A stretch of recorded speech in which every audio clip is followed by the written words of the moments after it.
It's fighting game time! Hello and welcome to another figure review. Today we're going to have a look at the Storm Collectibles Samurai Shodown Haohmaru figure. Continuing the line of SNK fighters this time, we got Haohmaru. Big hair, big swords, bloody good time. If you're a fan of the games, I mean there is a bloody version out there, but I just really wanted the regular release. So, let's have a look at it. Look at all this beautiful hair. So much plastic went into this.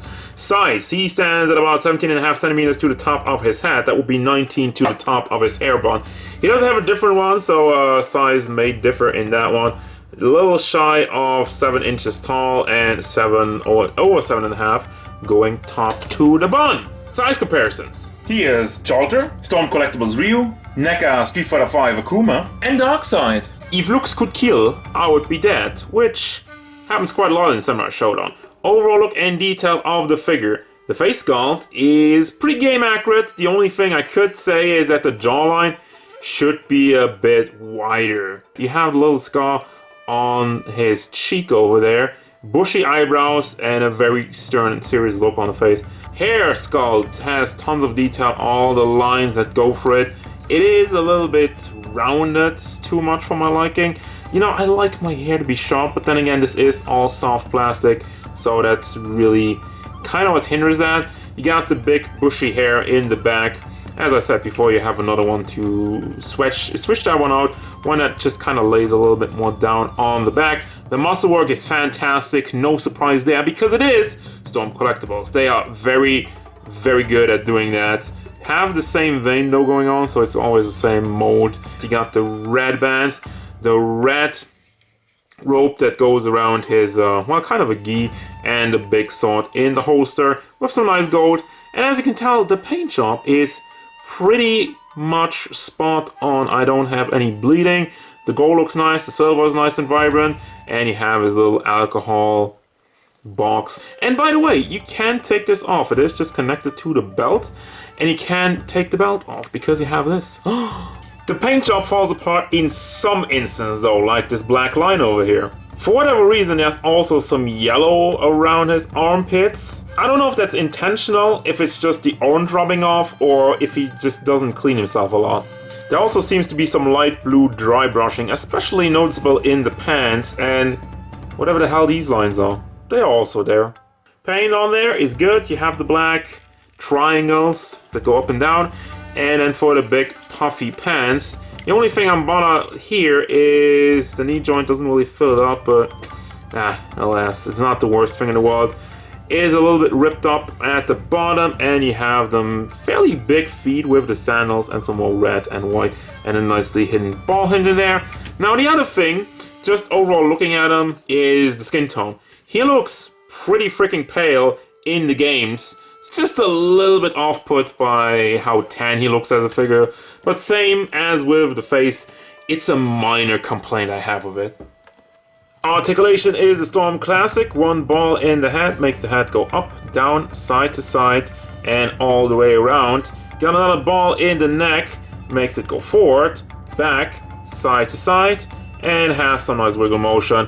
Hair is just tagged in so you can rotate that around, no problem there. It kind of tends to go out because it's cut off at an angle like that. Shoulder articulation is packed in on a ball, have some nice rotation in there. You got the big hinge in the shoulder, as such you can move it up, down, can bring it forward all the way because of the soft plastic torso not getting in the way. You have one piece over there blocking out the view to all the internal stuff that's going on. Big bicep swivel, which is stuck. It does actually not rotate all the way around. That's as much as you get out of it.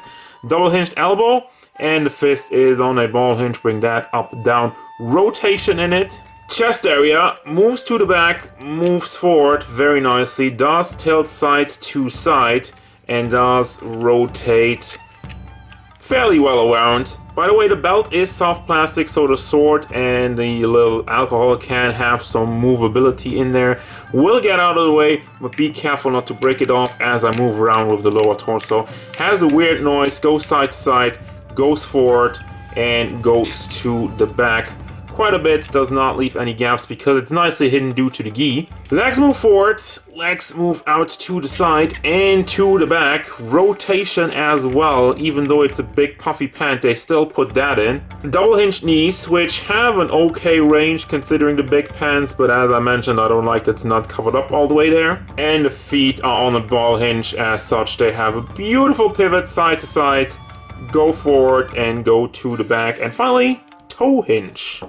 For the accessories, we got, as I mentioned, 2 hair pieces. This is the one I had on the figure this entire time. As you can tell, it's a lot more angled. With the other one, it's a lot more flat, and I think it's a bit more boring as such. But it's alright, you can choose. Same for the face sculpts. You have one smiling face and one angry, gritting teeth face. Then you have open hands for your poses. You got claw hands, booby grab hands, holding hands for the sword. And the sword has a nice metallic, shiny paint job on there. We already had a look at it. It does actually slide into the holster over here. So we don't get like with Figma, where often you get like just a handle which you can put into the holster, or you get the entire sword. No, you get just one sword, put it into the holster, or you put the energy effect on it, which just slides on there. Is that the right direction? Yes. And then you can swing in for battle. Final thoughts! I don't say it a lot, but this figure is a lot of fun to handle and a lot of fun to put into poses. Here's some pictures. I took a lot of them because, yes, the joints are nice and tight. The arms reach in front together to grab the sword with both hands, which you absolutely have to have with this figure. He has the pretty big feet, so that helps with stability. And overall, what about the figure? Well, the figure looks great. Other than the minor qualms I had with the jawline and the skin color, bruh, it's just like tiny, tiny problems. Yes, there are also some quality control issues with the paint as we established, but again, I'm not really bothered by him, because look at this guy, he looks amazing, does a lot of fun poses, he comes with all the accessories you really need. It's not a lot, but it's Haohmaru. You need a sword, you need an energy effect, boom, I'm fine with that. So, I will recommend this guy 100%. If you're looking for a cool looking sword fighter, if you're a fan of King of Fighters, if you're a fan of Samurai Shodown, if you're a fan of SNK, if you're a fan of fighting games, if you're a fan of big muscly guys, all of these things work. I find that this figure is very pleasant. That's gonna do it, guys. As usual, thank you very much for watching. Don't forget, if you enjoyed this review, hit it up with a like and subscribe to the channel so you can stay tuned for more figure reviews, card game stuff, and whatever Haohmaru wants to be not beat as 10. That's about it.